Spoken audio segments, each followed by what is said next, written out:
15वें श्लोक का टिप्पण। ननो असक्तम असंबद्धम चेत कथ उपलभ्यत इत्याशंकया माह। यदि असक्त है और असंबद्ध है फिर उसका अनुभूति हम सबको कैसे हो सकेगा। ऐसे आशंका होने पर जवाब में कहते बहिरंतश्चैति, सर्वत्र होने के नाते उसका अनुभव आसान है। रज्जुरीव स्वस्मिन् कल्पितानां सर्पधारादीनां सर्वात्मन व्यापकं सत् ज्ञेयं तद्दत् ज्ञेयं ब्रह्म इत्या भूतानामिति। रज्जु के समान अपने में कल्पित सर्पधारा आदियों में सभियों में व्यापक रसी रहता है। वह रसी अधिष्ठान रूपेण ही जानने योग्य रहता है। ठीक उसी प्रकार से सकल भूतों के भीतर बाहर सर्वत्र व्याप्त होकर के सारे भूत कहाँ कल्पित है? ब्रह्म में कल्पित है।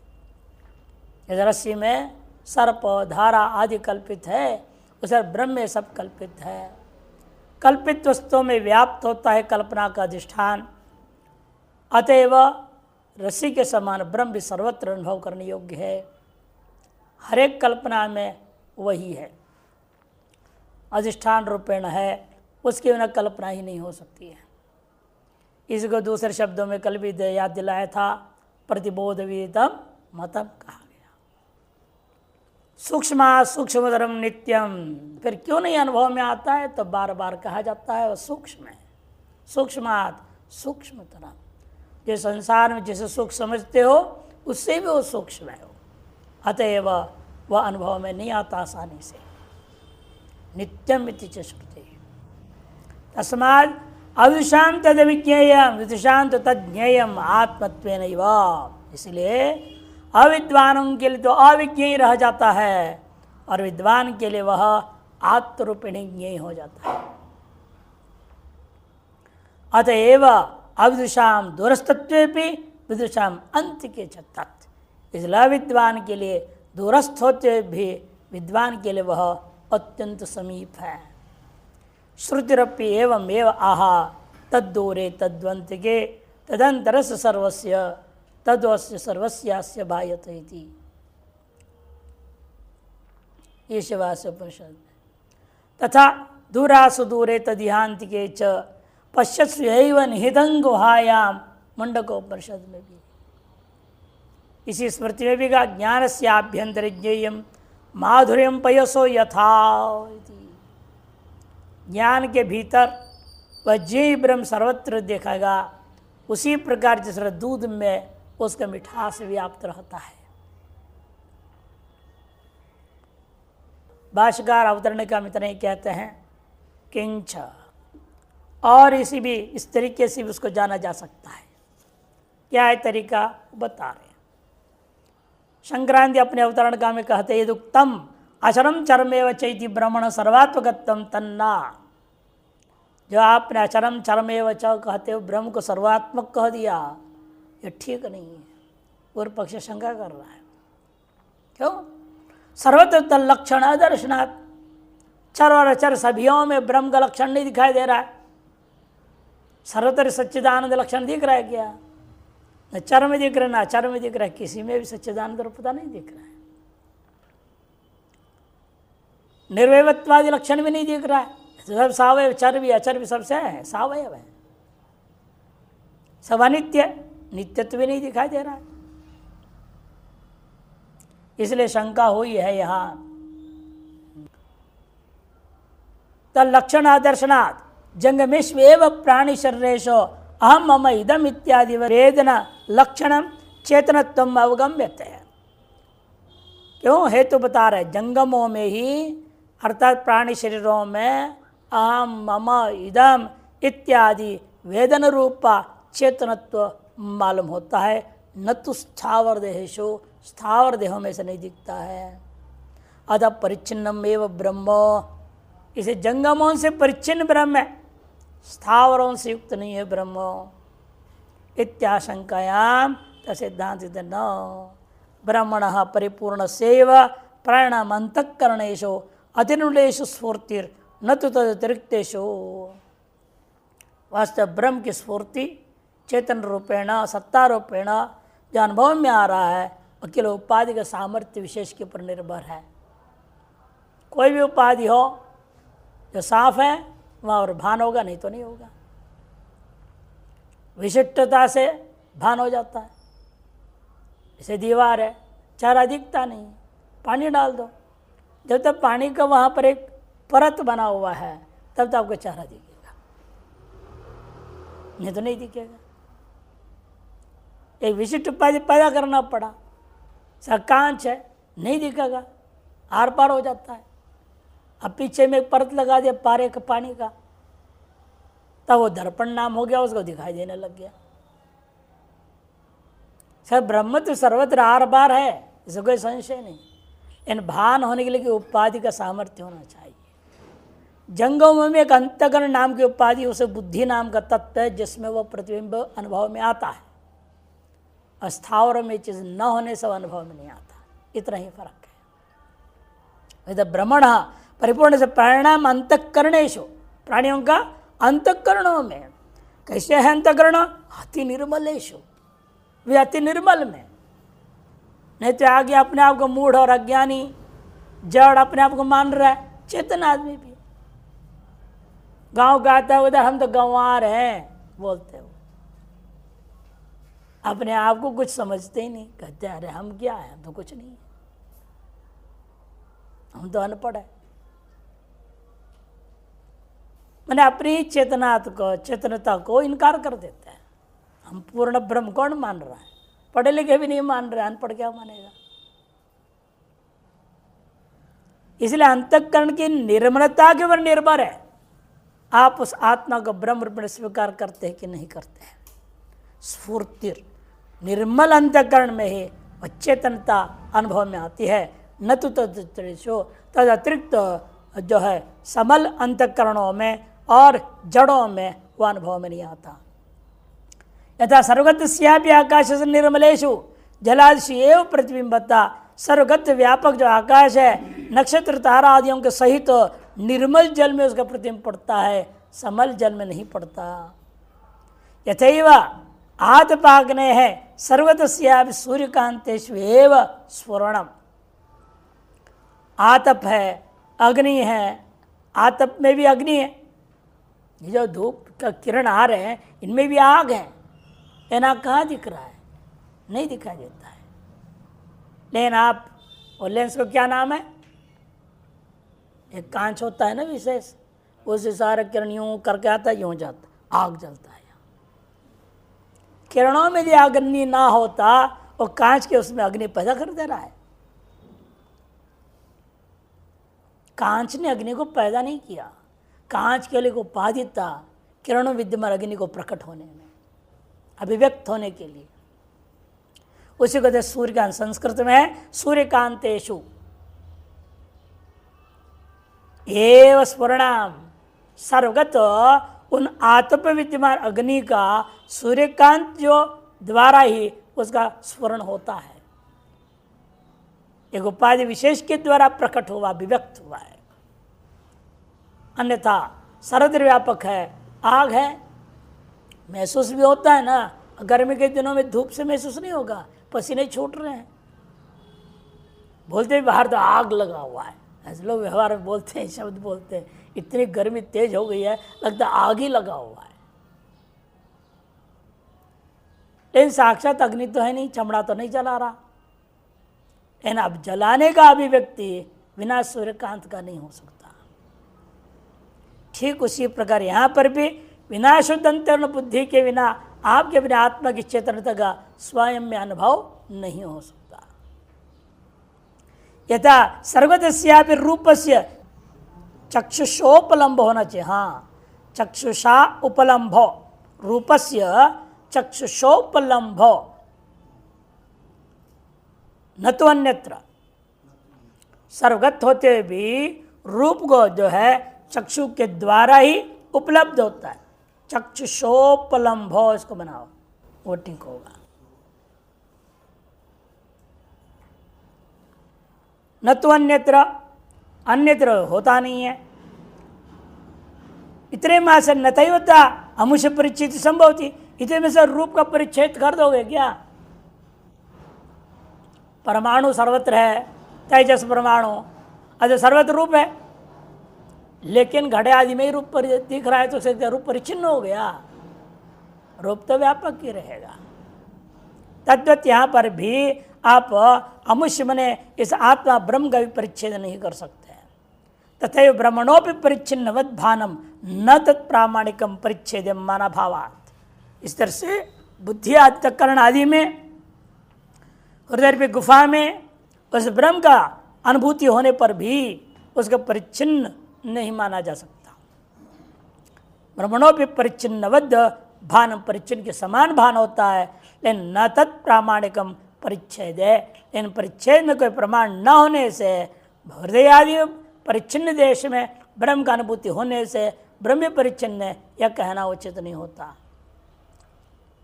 एवं प्रत्यक्ष प्रमाण में चेत, पूर्व पक्ष कहता है प्रत्यक्ष प्रमाण है हमारे पास, न प्रादेश मात्र चंद्र नीलम नव इत्यादो तद व्यभिचारात। आज प्रत्यक्ष प्रमाण कहोगे व्यभिचरित है। जैसे किसने कहा चंद्रमा कितना चौड़ा है, हमारे मेरे जो भोजन का थाली से भी छोटा है। चंद्रमा से बड़ा मेरे भोजन का थाली इतना बड़ा है, चंद्रमा तो इतना छोटा दिखता है। क्या प्रत्यक्ष प्रमाण मानेंगे? चंद्रमा थाली से भी छोटा है।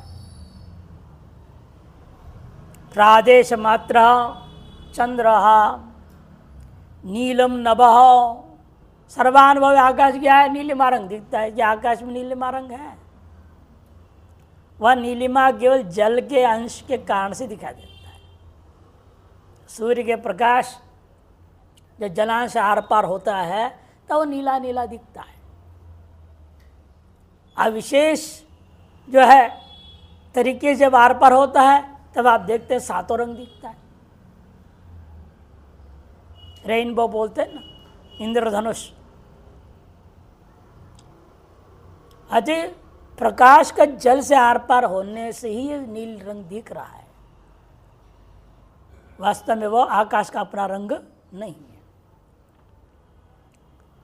इसलिए प्रत्यक्ष प्रमाण इस प्रकार के ज्ञानों में व्यभिचरित है। प्रत्यक्ष ब्रह्म का आत्मा का परिच्छेद नहीं हो सकता।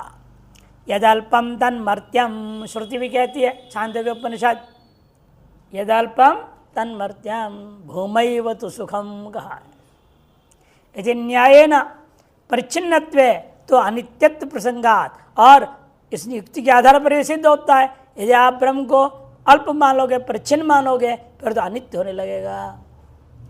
ततः सत्यम अनंतम ब्रह्म इति श्रवणाद ब्रह्म पूर्णमेव इत्याह।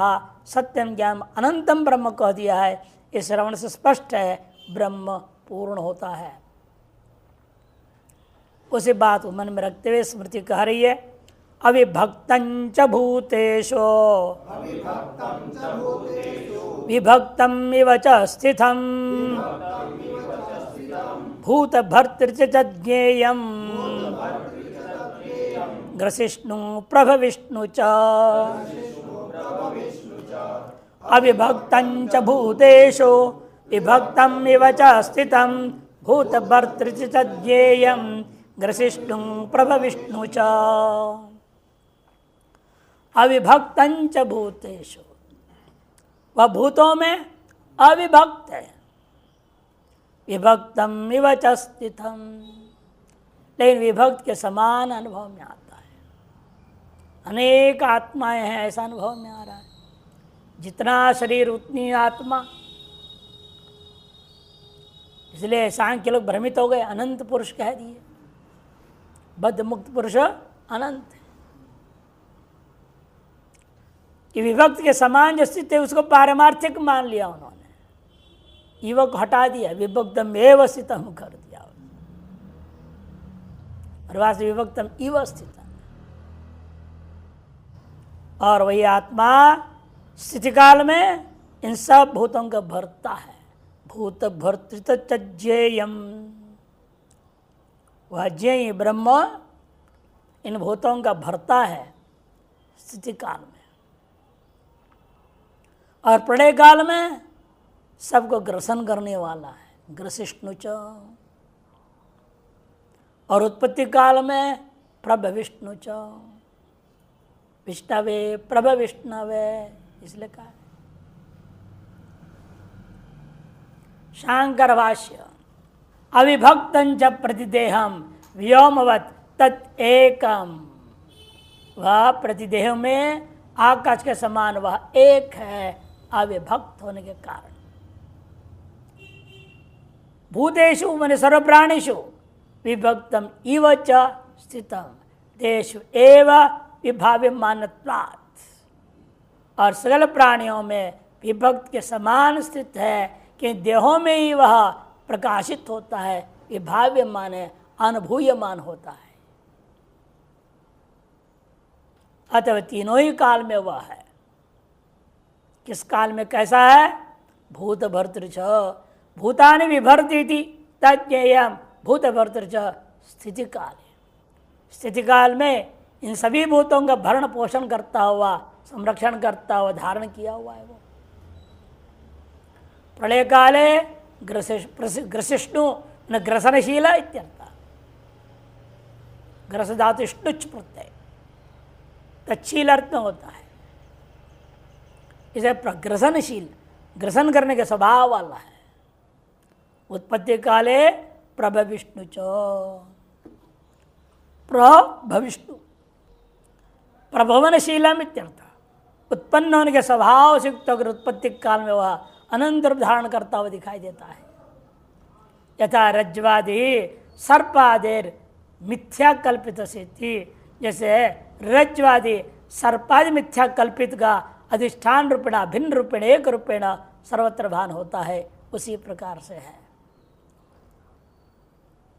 संक्रांति टीका अविभक्तमिति विभक्तेषु नाम रूप गुण क्रिया जाति स्वभाव विशेषै परस्परम भिन्नेषु ब्रह्मादि स्तंभान्तेषु प्राणिषु अहम अहम अहम इति अहम पदार्थत्वेन प्रतीयमानत्वात् तैर्विभक्तैः प्राणि शरीरो शरीरैर होना चाहिए, शरीरैर विभक्तम इव स्थितं च भवति। प्राणी शरीरों के द्वारा विभक्त के समान वह दिखाई देता है। यह का आ मात्रा अधिक है, आई मात्रा तो ठीक है, वो आठ शरीरैर हो जाएगा, वो आटा तो शरीरैर। विभक्तेषु मन नाम रूप गुण क्रिया जाति स्वभाव विशेषों के द्वारा परस्पर भिन्न भिन्न है। कौन? ब्रह्मा जी से लेकर के कीट पर्यंत सारी चीजें, उन सकल प्राणियों में अहम अहम अहम इति अहम पदार्थ रूपेण प्रतिमान होने से लगता है तैर विभक्तैर प्राणी शरीरैर विभक्तम विव। इन विभक्त प्राणी शरीरों के द्वारा वह आत्मा भी विभक्त के समान स्थित अनुभव में आता है। तेनैव सांख्या आत्मनो असंग चिद रूपत्वम परस्पर भिन्नत्वम अनेकत्वं च मन्यन्ते। तो स्पष्ट कर दिया। इसी भ्रांति को लेकर के सांख्य दर्शन वालों ने उस भेद को पारमार्थिक मान लिया, नित्य सत्य मान लिया। तेनैव सांख्या आत्मनो असंग चिद रूपत्वम, आत्मा के असंग चिद रूपत्व परस्पर भिन्नत्व अनेकत्वं च मन्यन्ते। तदा सत्य, यह उनका मानना ठीक नहीं है। श्रुति न्याय विरोधात, कि श्रुति का भी विरोध है, न्याय का भी विरोध होने से। भ्रांता नाम घटादि फिर आकाशवत परिच्छिन्नम परिच्छिन्नत्वम इव होना चाहिए। तो जो आदि मात्रा त्वम प्रतीयमानम अपि तद ब्रह्म इति। भ्रांता नाम घटादि फिर आकाशवत, ऐसे भ्रांत लोगों को घटादि उपाधियों को लेकर के आकाश में भी परिच्छिन्नत्व की अनुभूति हो जाती है। प्रतीयमानम अपि परिच्छिन्नत्वमिव, परिच्छिन्नत्वमिव गलत छपा है, परिच्छिन्नम इव या भी हो सकता है, एक तकार काटी तो बस इतने से काम हो जाएगा। परिच्छिन्नम इव सीधा ही ले लो।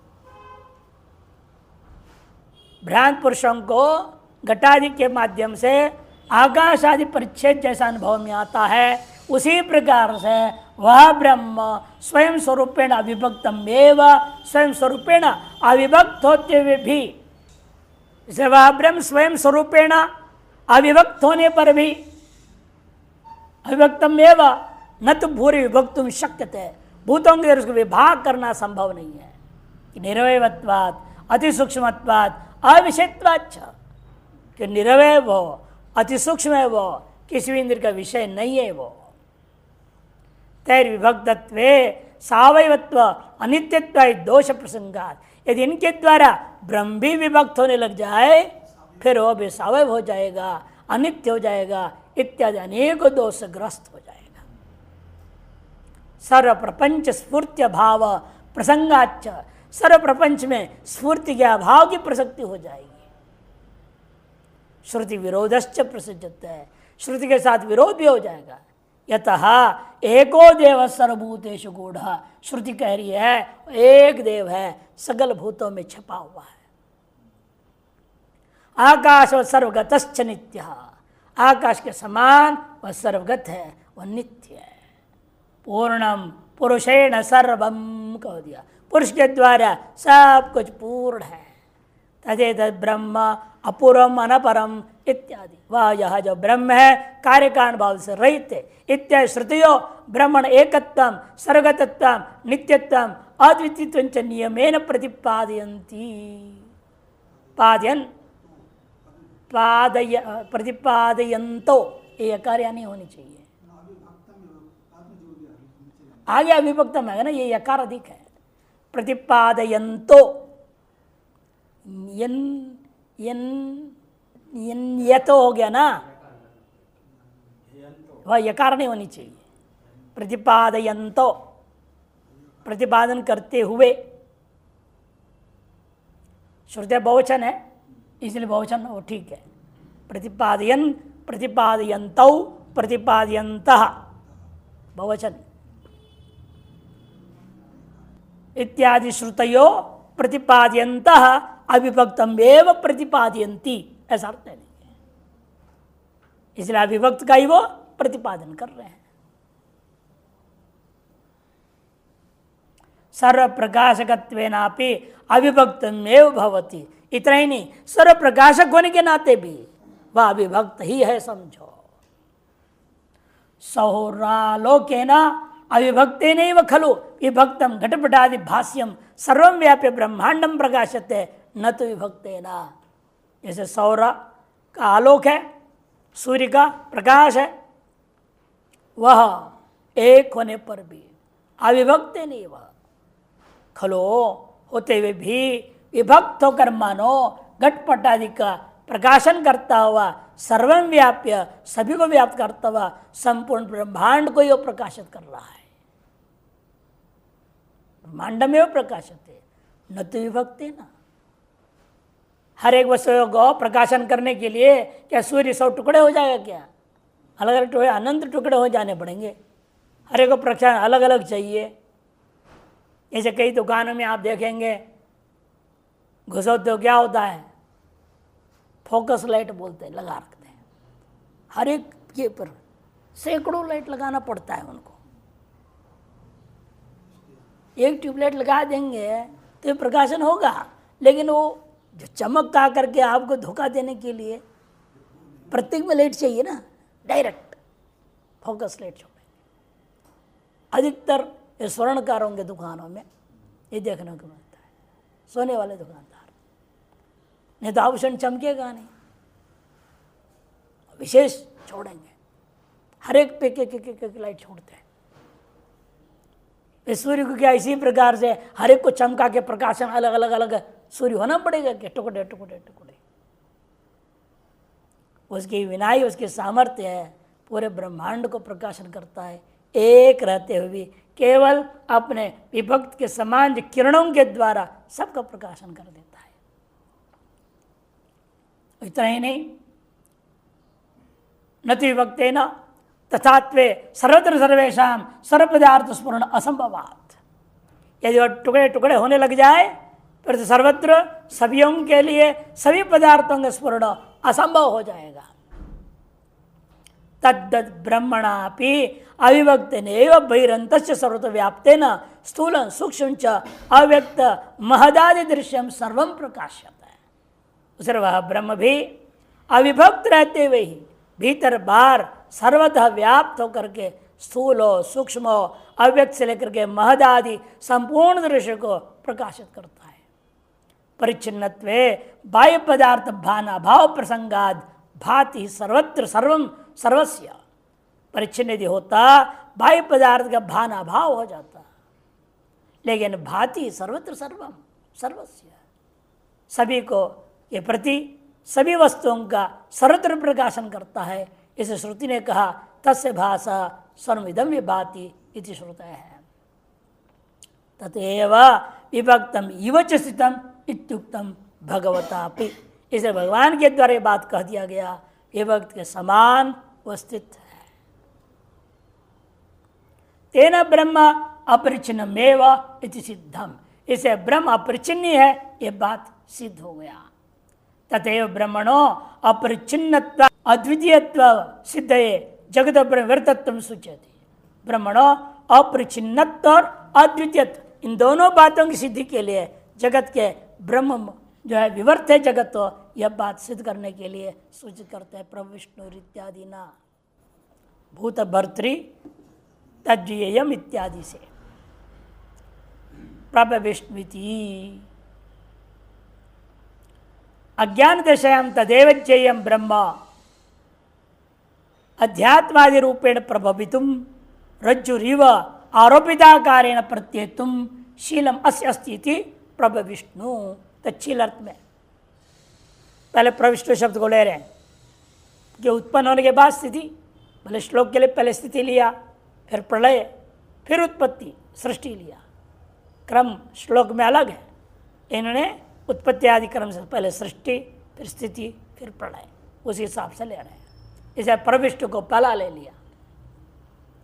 अज्ञान दशा में वह जो ब्रह्म विज्ञानी है, ब्रह्म अध्यात्मादि रूपेण प्रभवितुम उत्पन्न होने के लिए रज्जुरिव आरोपिताकारेण, इस रज्जु आरोपिताकारेण सर्पादि आकारेण भाषित होने लगता है। प्रत्येतुम ज्ञान का विषय होवे एतदर्थ इस स्वभाव से शीलम अस्य अस्ति इति, इस स्वभाव वाले है, इसलिए उसका नाम पड़ा प्रभु विष्णु। भ्रांतानां प्रपंचाकारेण ब्रह्मैव भाति इत्यर्थ। भ्रांत पुरुषों के लिए संपूर्ण प्रपंचाकारेण ब्रह्म ही भाषित हो रहा है। सत्यंच अनृतंच सत्यम अभवद इति श्रुते है। सत्यंच अनृतंच तत्सत्यमेव अभवद इति, वह सत्य ही सत्य और अनृत रूपेण भान हो रहा है। भूत भर्तृ च, अब स्थिति काल ले लिया। तदेव ब्रह्म स्वस्मिन् आरोपितानां व्योमादि भूतानां सत्ता स्मृति प्रदानेन भरणं करोति इति भूत भर्तृ च भवति। तदेव ब्रह्म, वही ब्रह्म जो है स्वस्मिन् आरोपितानां व्योमादि भूतानां, अपने में आरोपित हो आकाश आदि भूतों का सत्ता स्मृति प्रदान के माध्यम से भरणम करोति, निर्धारण करता है, पोषण करता है, यूँ समझो। इसलिए उसका नाम भूत भर्तृ च भवति। स्वस्मिन् आरोपितम सर्वम मूढ़ व्यवहारार्थम विभर्ति इत्यर्थ। अपने में आरोपित सारी चीज को मूढ़ों का व्यवहार के लिए ही वह धारण किया हुआ है। व्यक्ता व्यक्तम भरते विश्वमीशः इति श्रुतः है। व्यक्त व्यक्त सब को, इस विश्व को वह ईश भरत है, भरण करता है। तदेव ब्रह्म, और वही ब्रह्म जब प्रणय होने लग जाए तो क्या हो जाता है? ग्रसिष्णु च। प्रबोध दशयाम अधिष्ठान याथात्म्य संदर्शन काले तो आरोपितम सर्वम स्वात्मन ग्रसितुम स्वस्मेव तिरोभावयितुम शीलम अस्य अस्ति इति ग्रसिष्णु च भवति। जैसे प्रबोध दशा में जगते ही बराबर आपको स्वप्न के सारे पदार्थ आप में ही विलीन हो जाता है। ठीक है, उसी प्रकार से आप में कल्पित हुआ स्वप्न स्वाप्निक पदार्थ आप में विलीन हो जाता है, जगने यही बराबर। इसी प्रकार से यह अधिष्ठान का यथार्थ संदर्शन अनुभूति होने मात्र से ही यह पे संपूर्ण जगत आप में विलीन हो जाता है। प्रबोध दशा में अधिष्ठान किया आत्म संदर्शन काल में। प्रबोध दशा का मतलब क्या है? सो के जगना नहीं यहाँ पर, तो रोज सो रहे सो रोज जग रहे हैं, वो तो दृष्टांत बैठ घटाने के लिए। यहाँ प्रबोध दशा का वास्तविक तात्पर्य है आत्मा का अधिष्ठान का यथार्थानुभूति, यथात्मिक संदर्शन काल है। तो आरोपितम सर्वम, उस समय क्या हो जाता है? आरोपित सारी की सारी चीजें जो हैं स्वात्मना ग्रसितुम, अपने आत्म रूप से ग्रसित होना, स्वसन्नेव तिरोभावितुम, अपने में तिरोभूत कर लेने का स्वभाव है जिसका, ऐसे आत्मा का नाम, ब्रह्म का नाम यह इसे ग्रसिष्ट में पड़ गया। परे अव्यय सर्वम एक ही भवंती श्रुतिकारी है, उस पर अव्यय तत्व में ही सब एकीभूत हो जाते हैं। सर्वे वेद यत्र एकम भवंती, संपूर्ण वेद जिसमें एकीभूत हो जाते हैं। यदि श्रवणात् रज्जुरिवारोपितम सर्वम स्वात्मनोपसंहृत्य विपरीत भाव उत्सृज्य बोधमयीम अविकारिणीम केवलाम अद्वैताम स्वसत्ताम भजति इत्यर्थः। कहने का अभिप्राय यह है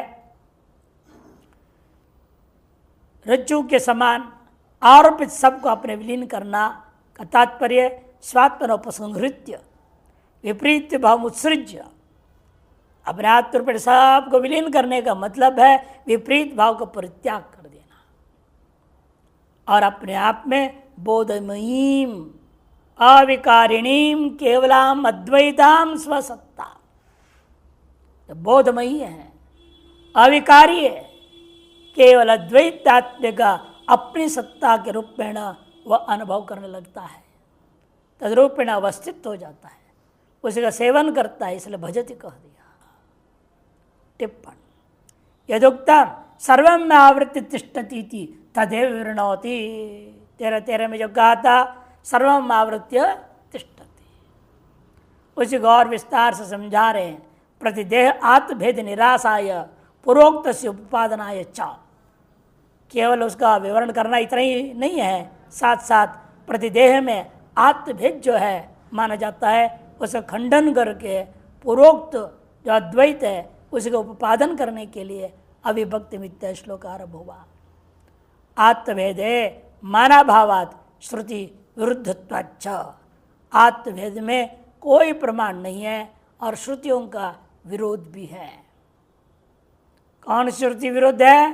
तथा ही एकमेव द्वितीयम नेह नानास्ति किंचनो मृत्यो से मृत्युमाप्नोति यन्नानेव पश्यति, एक एव तो भूतात्मा भूते भूते व्यवस्थितः एकदा बहुधा चैव दृश्यते जलचंद्रवत् इत्याद्य श्रुतयो अद्वैते प्रमाणम भवति।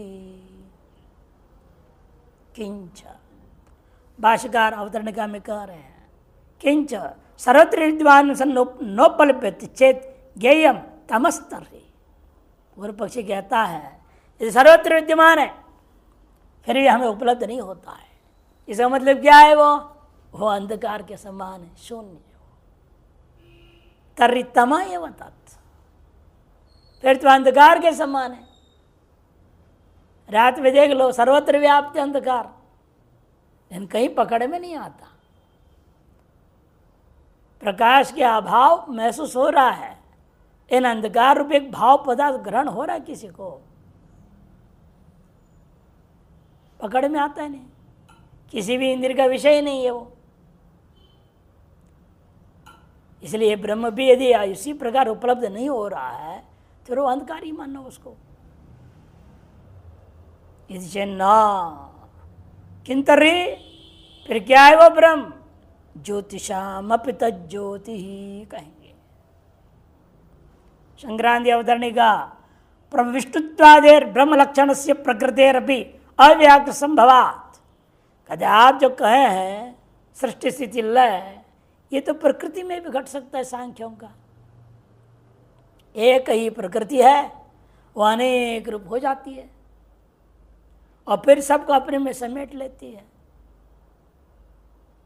प्रकृति माया इसका स्वभाव में ये चीज लक्षण घट रहा है।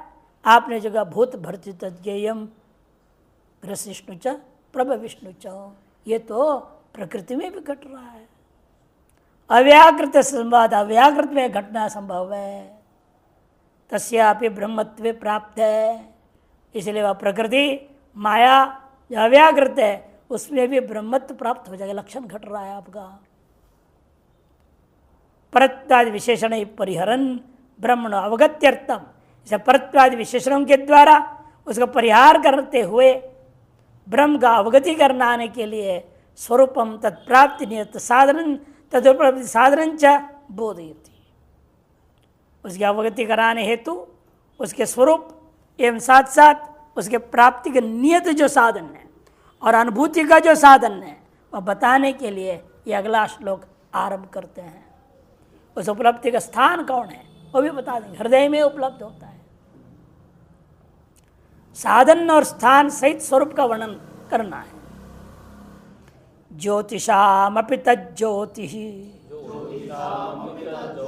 तमसः परमुच्यते ज्ञानं ज्ञेयं ज्ञानगम्यं हृदि सर्वस्य विष्ठितम्। ज्योतिषामपि तज्ज्योतिस् तमसः परमुच्यते ज्ञानं ज्ञेयं ज्ञानगम्यं हृदि सर्वस्य विष्ठितम्। वह अंधकारात्मक नहीं है कि अंधकार से पर है। वो अंधकार का भी प्रकाशक है। वो यह अंधकार है कैसे आपने जाना?